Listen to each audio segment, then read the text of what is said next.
السلام علیکم ورحمۃ اللہ وبرکاتہ نحمدہ ونصلی ونسلم علی سیدنا و مولانا محمد وعلی آلہ وصحبہ وبارک وسلم تسلیما کثیرا کثیرا اما بعد۔ ناظرین و سامعین، رمضان مبارک کا مہینہ الحمدللہ چل رہا ہے، اور اس مبارک مہینے کی گھڑیاں بڑی بابرکت ہے، بڑی رحمتوں کا یہ مہینہ ہے، بڑی برکتوں کا مہینہ ہے۔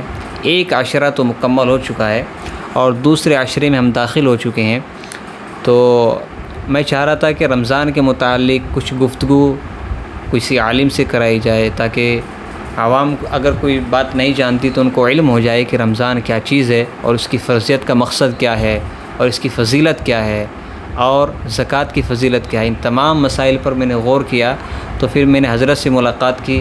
ہمارے ساتھ موجود ہے حضرت مولانا دین محمد ندوی حفظہ اللہ۔ تو حضرت سے بات کی تو حضرت ایک دم تیار ہو گئے، اور ہمارے ساتھ انٹرویو کرنے کے لیے انشاءاللہ حضرت نے جو وقت دیا، اللہ ان کو جزائے خیر عطا فرمائے۔ تو انشاءاللہ آج گفتگو فرمائیں گے ہم رمضان کے متعلق، زکوٰۃ کے متعلق کچھ باتوں کے کو روشنی ڈالیں گے ہمارے حضرت۔ تو انشاءاللہ حضرت، پہلے تو میں جاننا چاہتا ہوں کہ رمضان کی جو فرضیت ہے اور اس کا جو مقصد ہے اور اس کی فضیلت کے بارے میں تھوڑا ارشاد فرما دے، اس پر تھوڑی روشنی ڈال دیں۔ دیکھیے، جہاں تک رمضان کی فرضیت اور فضیلت کا تعلق ہے تو قرآن کہتا ہے یا ایھا الذین آمنوا کتب علیکم الصیام کما کتب علی الذین من قبلکم لعلکم تتقون، کہ ایمان والو، تم پر روزے فرض کیے گئے جیسا کہ تم سے پہلے لوگوں پر روزے فرض کیے گئے تھے۔ اور دوسری جگہ قرآن کہتا ہے شہر رمضان الذی انزل فیہ القرآن ھدی للناس وبینات من الھدی والفرقان، کہ اللہ رب العالمین نے اس مہینے کے اندر قرآن کریم کو نازل فرمایا۔ لیکن جب ہم اس کی آیت کے اندر تفسیر میں جاتے ہیں اور اس کی تحقیق میں جاتے ہیں تو علماء یہاں تک بیان کرتے ہیں کہ یہ رمضان اور قرآن دونوں ایک دوسرے کے لیے لازم اور ملزوم کی طرح ہے۔ گویا کہ ایسا ہے کہ جیسے اللہ رب العالمین نے قرآن کریم کو رمضان میں نازل کر کے روزے کی فضیلت بتائی ہو، اور قرآن کی فضیلت بتانے کے لیے گویا کہ اللہ رب العالمین نے رمضان کے مہینے کا انتخاب فرمایا۔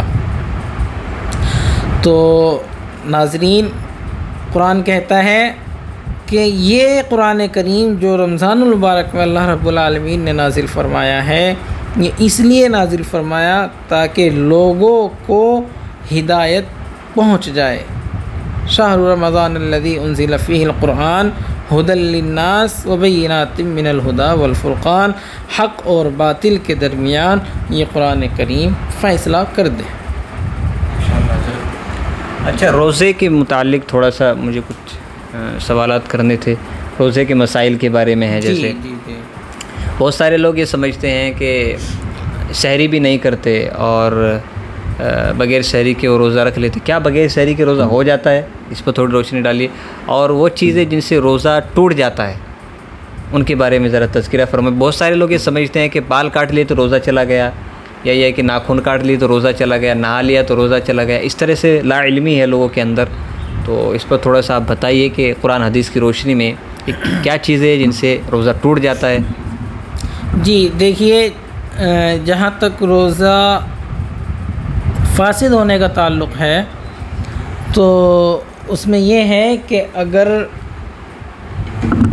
کوئی ایسی چیز جو حلق کے باہر کے حصے سے آپ نے اندر پہنچائی، یعنی منہ کے ذریعے اندر پہنچائی، خواہ وہ کھانے سے متعلق ہو یا پینے سے متعلق ہو، اگر وہ اندر چلی گئی تو آپ کا روزہ فاسد ہو گیا۔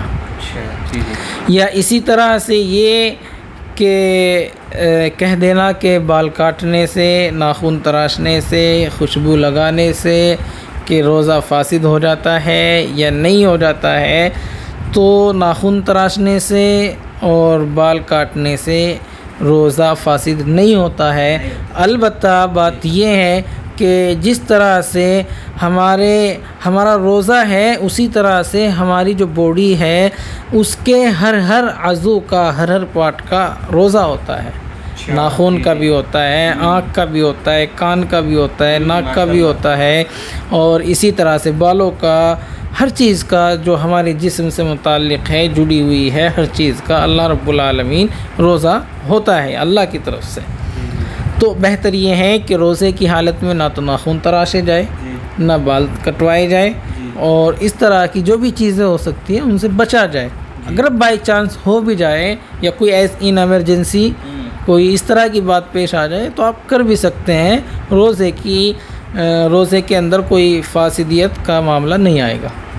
اچھا، احتلام اگر ہو گیا تو؟ اگر احتلام ہو گیا تو روزہ فاسد نہیں ہوگا، آپ غسل کیجئے، نماز کا وقت ہے نماز پڑھ لیجئے۔ بہت سارے لوگ سحری نہیں کرتے حضرت، رات کو نیت کر کے سو جاتے اور سحری۔ دیکھیے، اگر قصداً آپ سحری چھوڑنا چاہتے ہیں تو پھر تو یہ ہے کہ آپ ایک سنت سے جو بہت مبارک سنت ہے آپ اس سے محروم ہیں۔ جی۔ دوسری بات یہ ہے کہ اگر آپ سحری کی نیت کر کے سوئے تھے، کسی وجہ سے آنکھ نہیں کھل پائی، یا اس وقت آنکھ کھلی کہ جس وقت جو ہے ٹائم ختم ہو چکا تھا اور آپ نے ایسے ہی نیت کر لی، تو آپ کا روزہ تو ہو جائے گا، کوئی مسئلہ نہیں ہے اس میں، لیکن اس کی برکت ہے، جو سحری کی برکت ہے، رحمت ہے، اس سے آپ محروم ہو جائیں گے۔ جی، بہت خوب ارشاد فرمایا حضرت آپ نے۔ رمضان کے ہی متعلق ایک اور سوال تھا میرے پاس۔ جی، سوال یہ ہے کہ حضرت بہت سارے لوگ یہ کہ رمضان کے جو افطار ہے اس میں تاخیر کرتے ہیں، دیری کرتے ہیں، 2-3 منٹ افطار کا وقت ہو چکا ہے اور یہ حضرت جو ہے کہ بیٹھے ہوئے 2-3 تاخیر کر کے 2-3 منٹ تاخیر۔ نہیں، دیکھیے اس میں یہ ہے کہ مجھے حدیث یاد آ رہی ہے، اللہ کے رسول صلی اللہ علیہ وسلم نے ارشاد فرمایا کہ تم سحری کو لمبا کرو اور افطار میں جلدی کرو۔ افطار میں جلدی کرو، ہاں، وقت ہو گیا تو اب بس افطار کرنا ہے۔ سحری کا اگر وقت ختم ہو گیا تو اس میں یہ ہے کہ 1-8 منٹ کی انسان کو گنجائش رہ جاتی ہے۔ بہت خوبصورت گفتگو آپ نے حضرت فرمائی۔ ماشاءاللہ، رمضان، نماز، روزہ، یہ تمام چیزیں تو فرض ہے۔ بنی الاسلام علی 5 شہادت اللہ الہ الا اللہ و ان محمد رسول اللہ و اقام الصلاۃ و ایتاء الزکوٰۃ۔ نماز، روزے کے بعد زکوٰۃ، اور زکوٰۃ کا معاملہ یہ ہے کہ جن لوگوں کے پاس مال ہے، اللہ نے جن کو وسعت دی ہے، ان لوگوں کے اوپر یہ زکوٰۃ فرض ہے۔ غریب آدمی کے اوپر ظاہر ہے اس کو تو زکوٰۃ لینی ہے دینے کے بجائے۔ تو زکوٰۃ کے متعلق تھوڑا آج کل غفلت برتی جاتی ہے، اس کو طریقے سے نہیں نکالی جاتی، ورنہ ایک حساب کر کے نکالنا چاہیے۔ علماء سے سنا ہے کہ اگر زکوٰۃ کا 1 بھی روپیہ کسی کے پاس رہ گیا تو پورا کا پورا اس کا مال حرام ہو جاتا ہے، اس طرح سے حضرت۔ تو آپ اس میں تھوڑی سی روشنی ڈال لیجیے زکوٰۃ کے متعلق۔ دیکھیے، جہاں تک زکوٰۃ کا مسئلہ ہے تو قرآن کہتا ہے انما الصدقات للفقراء والمساکین والعاملین علیہا الی آیۃ الاخیرہ، کہ زکوٰۃ جو ہے فقراء کے لیے ہے، مساکین کے لیے ہے، عاملین کے لیے ہے، اور ابن سبیل کے لیے ہے، اور اسی طرح سے یعنی یہ کہہ لیجئے کہ 8 مصارف ایسے ہیں کہ جن جگہوں پر آپ جو ہے زکوٰۃ کو استعمال کر سکتے ہیں۔ فقراء کے لیے آپ زکوٰۃ دیں، مساکین کے لیے آپ زکوٰۃ دیں، بلکہ یہ ان کا حق ہوتا ہے۔ زکوٰۃ نکالنے کا مقصد ہی یہ ہے کہ جو اس امت کا مالدار طبقہ ہے اس سے مال لے کر اسی امت کے غریب طبقے کو دیا جائے، تاکہ سب کے اندر جو ہے برابری پیدا ہو جائے۔ جی، فائنینشلی کنڈیشن ان کی ٹھیک ہو جائے، بہتر ہو جائے، اور انسان جو ہے مانگنے سے بچ جائے، چونکہ حدیث میں آتا ہے الید العلیٰ خیر من الید السفلیٰ، نیچے والا ہاتھ اوپر والے ہاتھ سے بہتر ہے، اوپر والا ہاتھ نیچے والے ہاتھ سے بہتر ہے۔ یعنی کہ آپ یہ کہہ لیجئے کہ اللہ سب کو دینے والا بنائے، لینے والا نہ بنائے۔ آپ مساکین کو زکوٰۃ دے سکتے ہیں، فقراء کو زکوٰۃ دے سکتے ہیں، اور صحابہ کرام کے دور میں ہوتا یہ تھا کہ ایک جماعت جاتی تھی اور وہ اس کو زکوٰۃ کو کلیکشن کر کے اکٹھا کر کے لاتی تھی، تو اب جو ان کی تنخواہ دینی ہے ان کی تنخواہوں پر زکوٰۃ کا پیسہ آپ خرچ کر سکتے ہیں۔ یہ سیم ایسا ہی آج کے وقت میں جیسے ہمارے دینی مدارس ہیں، جو دین کے قلعے ہیں، دین کے محافظ ہیں، آپ ان میں جو پڑھانے والے ہیں، پڑھنے والے ہیں، ان جگہوں پر بھی آپ زکوٰۃ خرچ کر سکتے ہیں۔ بہت اچھا ارشاد فرمایا آپ نے۔ میرے ذہن میں ایک اور سوال آ رہا تھا حضرت، زکوٰۃ کے متعلق ہے۔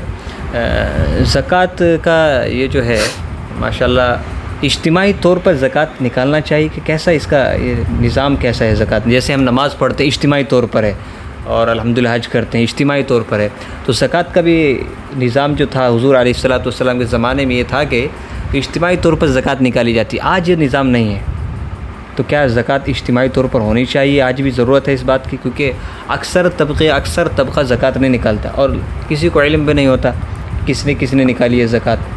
اب آدمی نماز پڑھتا ہے تو علم ہوتا ہے نا، نماز پڑھ رہا فلاں شخص ہے، تو یہ بڑا ایک ہمارے معاشرے کے اندر بڑا بحران ہے زکوٰۃ کا مسئلہ، جس کی وجہ سے ہماری معاشرے کی کنڈیشن جو ہے نا خراب ہوتی چلی جا رہی ہے۔ تو تھوڑی سی روشنی پر ڈالیے کہ زکوٰۃ کیا اجتماعی ہے؟ دیکھیے، جہاں تک بات ہے اجتماعیت اور انفرادیت کی، تو اس میں یہ ہے کہ بطور فرضیت تو انفرادیت ہے زکوٰۃ، بطور فرضیت کہ اگر فرض ہو گئی تو اب آپ کو زکوٰۃ نکالنی ہے۔ اگر اجتماعیت ہوتی تو پھر گویا کہ یہ ہوتا کہ جب زکوٰۃ فرض ہو گئی، سب پہ فرض ہو گئی، تو اب دیں گے کس کو؟ ایک مسئلہ یہ بھی پیدا ہوتا۔ نہیں، میں سوال سمجھ گیا آپ کا، لیکن میں دوسرے طریقے سے سمجھانا چاہ رہا ہوں آپ کو۔ میں آپ کو دوسرے طریقے سے سمجھانا چاہ رہا ہوں۔ میں یہ سمجھانا چاہ رہا ہوں کہ بطور فرضیت تو انفرادیت ہے، اور نکالنے کا جہاں تک معاملہ ہے تو ہر ایک بندہ زکوٰۃ کو نکالے گا اگر وہ صاحب نصاب ہے۔ گویا کہ اجتماعی طور سے ہر ان افراد کو جن کے اوپر فرض ہے سب کو نکالنی ہے، یہ بات۔ بہت اچھا آپ نے حضرت۔ آخر میں فلسطین کے متعلق تھوڑا سا، وہاں بڑی پریشان ہے، کئی ہزار مسلمان شہید ہو چکا ہے، اور مائیں، بہنیں، بیٹیاں بڑی تکلیف میں، بچے چھوٹے چھوٹے روزے، آج کل ویڈیو آتی رہتی سوشل میڈیا پہ، جب دیکھتے ہیں تو مسلمان بڑا پریشان ہوتا ہے۔ تو ہمیں کیا کرنا چاہیے ہندوستانی مسلمانوں کو؟ آپ کیا پیغام دینا چاہیں گے کہ ہم کیا کر سکتے ہیں ان کے لیے؟ دیکھیے، میری تو آپ تمام حضرات ناظرین اور سامعین سے یہی درخواست ہے کہ ہم ان کے لیے دعا کریں۔ ہم ان کے لیے دعا کریں گے، اللہ رب العالمین ان کے حالات کو بہتر کر دے، اور جو اس دنیا سے رخصت ہو چکے ہیں ان کی قبروں کو نور سے منور فرما دے، اور جو ہمارے اسلامی حکمراں ہیں ان کو ہدایت اور توفیق، ہمت اور حوصلہ عطا فرما دے کہ وہ کھل کر کے ان کی مدد کرنے والے بن جائیں۔ حضرت بہت بہت شکریہ آپ کا، جزاک اللہ خیر، اللہ آپ کو جزائے خیر عطا فرمائے۔ آپ نے بہت سارے مسائل پر روشنی ڈالی۔ ناظرین و سامعین، آپ کو بہت ساری باتوں کا علم نہیں تھا، اب علم ہو گیا تو ان پر عمل کرنے والے بنے۔